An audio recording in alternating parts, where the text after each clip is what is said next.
Yeah. Now don't shake the seat. Don't. I know. Yeah. Don't move and no drink chair. Well, I can tell you anything about doing this. You're okay Yep. with this. That's me.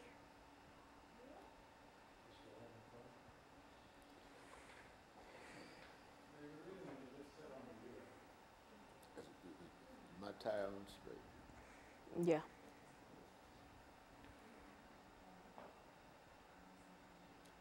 You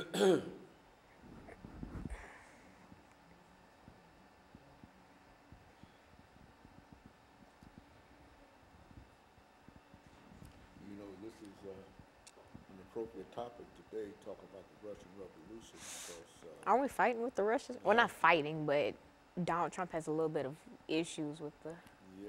Russians. Well, that's what I was saying. People would like to know more about What they dealing with. context. Yeah, the context in terms of what you're talking about. We finna be turning into the Soviet Union. It does seem to be But did you know that the Soviet Union was created, like the big professed idea was everybody gets equal rights and like everybody's just equal. Nobody's like different. Everybody has equal opportunities and equal rights and equal property and stuff. A lot like more like political figures than you'd actually think like really agree with that. And an autocracy is where just one person just rules everything. And a lot of people agree with that too. A lot of people try to instill that in their countries well, you or think whatever. Mr. Putin is that Putin or Putin. Trump? No, Mr. Putin, Putin is a Russian man. I mean, he probably is. Yeah, you know he is. You know, all Everything you said about the Russian Revolution, the autocracy and all of that, that applies directly to Mr. Putin. and Lenin. And yeah, of course. You know.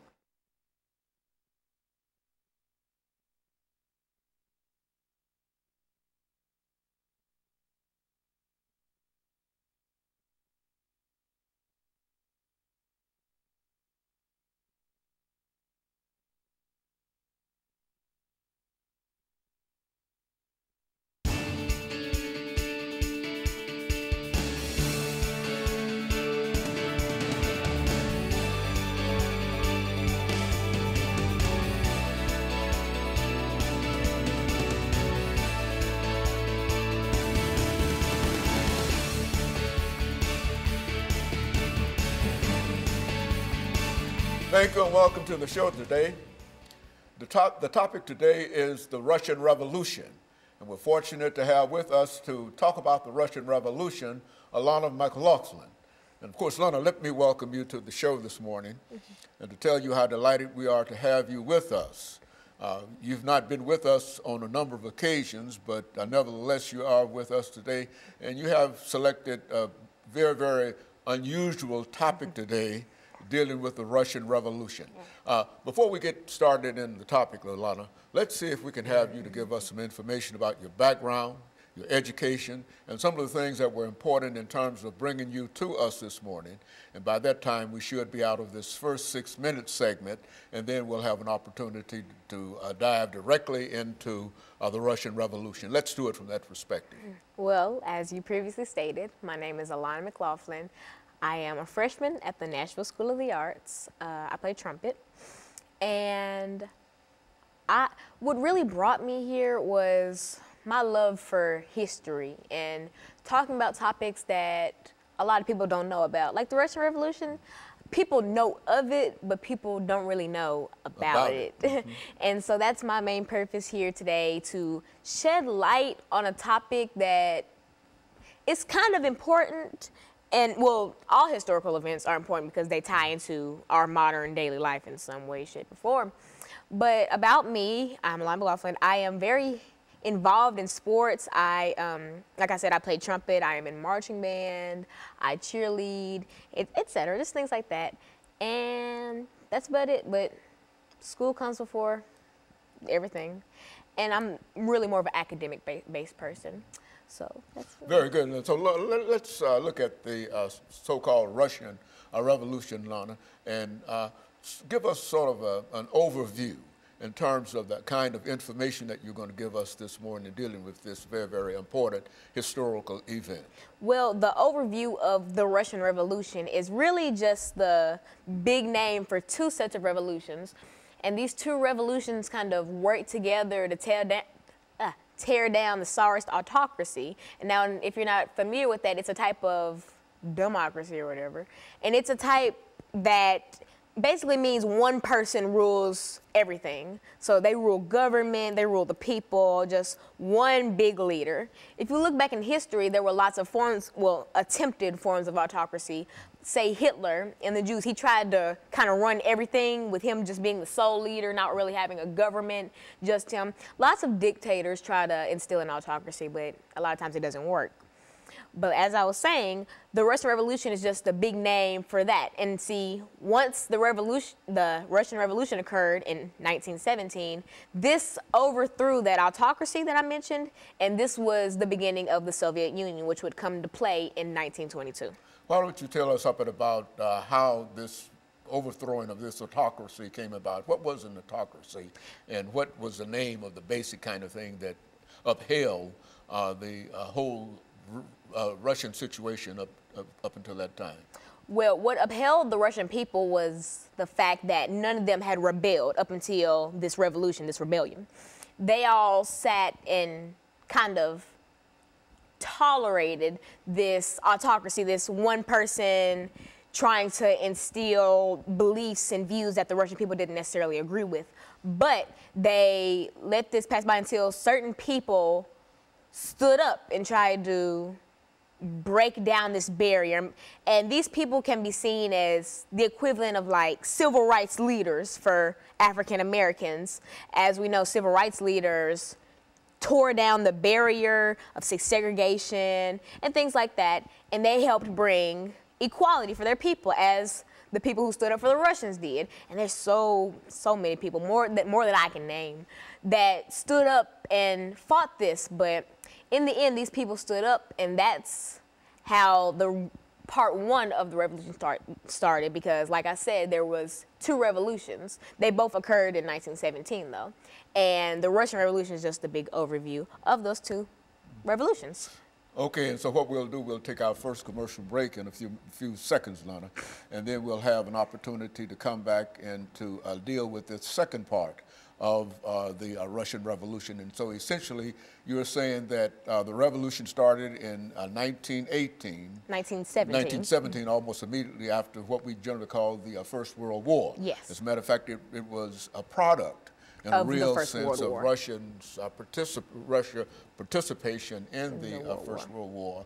And after that war was over, then we get into that first revolution in the Russian Revolution. Coming primarily because of all of the destruction that occurred during the war in Russia itself. And so what we'll do, we'll take our first commercial, and we'll be back with our audience following this very, very short commercial break.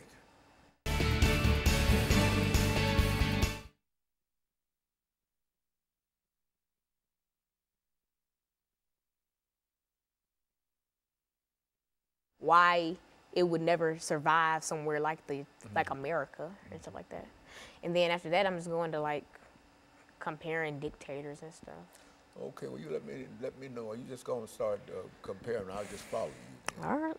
Okay, well, I'm just trying to get a pace to it and get a voice level and a depth to it. Okay. You make it go that way, and because it bring you out in reference to it.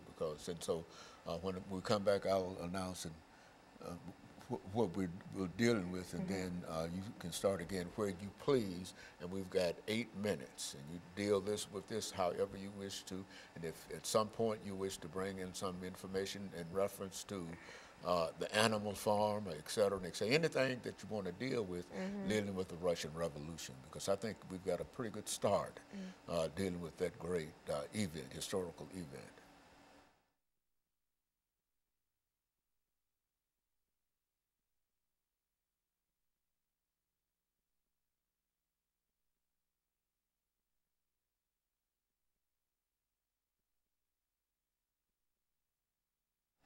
Thank you, and welcome back to the second segment of the show for today. We're talking to Alana McLaughlin, and she's given us some information in reference to the Russian Revolution, a revolution that occurred almost immediately after the First World War that started in 1914 and came to an end in 1917. And that would be the sort of historical beginning of what we're talking about now, the destruction of an entire Russian society, and now an attempt to what? Rebuild that society. Yeah, rebuild that society. Approach it from that perspective. Well, for our viewers just tuning in the first segment, we did go through my background in education, but more importantly, we kind of talked about what the revolution was. Now, the Russian Revolution is the big name for two sets of revolutions that occurred in 1917, right after the First World War. These revolutions kick-started the overthrowing of the Tsarist autocracy, and I talked about what an autocracy was, which is a one-person-led society. It's just this one big leader that rules government, and et cetera, et cetera. And I talked about, you know, they overthrew this, and also the Russian Revolution was the kickstarter for the Soviet Union. Now, the Soviet Union is a party. It's a political party, just like, you know, Republican or Democrat. Coming out of the Communist Party. Coming from communists. Now, the Soviet Union's big idea was that all persons should have equal rights, equal property, just everybody should just be equal. There was no personal property, everything belonged to the state, really. But they tried to make all people equal. Now, you could see that it might sound, you know, fair and good in the end, but it doesn't really work. Now, something like this couldn't be instilled in America because we have different rankings of people. We have the higher class, we have the lower class, middle class, working class, all that. And to make all these people into one little division. Equal. Yeah. Everything is equal under that system. Is that what wouldn't necessarily work, because while all men are equal, all their possessions and some skills and et cetera are not equal. And so the Soviet Union tried to just take away all personal properties. You know, you were just blank, basically. You were nothing but, me and you were the same. Even though we're quite different people, in their eyes, we're the same. We're not individual. And something like that isn't really a smart idea to do for a country, because people are individuals, and to try to classify them into one small division doesn't really make sense, because you cannot classify all people into one thing. Just like if I go into a building and I say everyone in here is middle class, that wouldn't be true, because everywhere you go you'll have lower class, higher class, middle class, things like that. Are you saying that even though there's an attempt to make everybody equal, that all individuals are not, the same, and therefore, no matter what kind of system you develop, you have to make arrangements for those differences within America, within individuals. Is that what we're saying? Yeah, and some lesser-known political parties say that, you know, people are equal, but we're different, and that's true. No man is worth more than the other, yet we just have different skills. No, we're not the same. Like me and you, we both deserve the same things, deserve the same treatment, but we are not the same. We're not on the same levels. And that's kind of what the Soviet Union wanted to do to all the Russian people. Like, the capital city for the Soviet Union was Moscow, and that was also the largest city. And this was Russia. The biggest country in the Soviet Union was Russia. And so I'm kind of focusing in on Russia because of the Russian Revolution. And so in making all those people the same, it didn't really work out. And so, but here's a surprising fact. After 1917, once the revolution started, once it ended, this was 1922 at this point. That's when the Soviet Union really came into power and was classified as an actual party. The Soviet Union did not end until 1991, July of 1991. So this actually lasted, and it was incorporated for the Russian people. And so 1991 was about 20-ish years ago. This really went on for a long time, and people don't see that. They think of, when they hear Soviet Union, they think of, oh, this was back during Lenin and the Tsarist autocracy. this was very close to 27. This is 2017. That was not a long time ago, and so it's very strange to look at it that way because the Soviet Union was still coming into power when we had like modern televisions and stuff like that. It's very strange to think about. You know, Lana, thinking about the Soviet Union and some of the things that you've already said about equality of opportunity and et cetera, I think that you can look at the Constitution of the United States of America and say in reality, these are some of the things that are promised in the United States Constitution. Now, what made Russia different from the United States? Well, see, the United States, the Constitution says, you know, all people are equal and all this and that. That's not really how America treats their citizens or the United States. You could say that all people are equal and all people get equal chances. That's not really what happens because, and I feel like in the Constitution, things like that were promised so that we could kind of instill it in the country and maybe like over time we'd start to believe it. But that has yet to happen because we still have hate crimes and hate groups and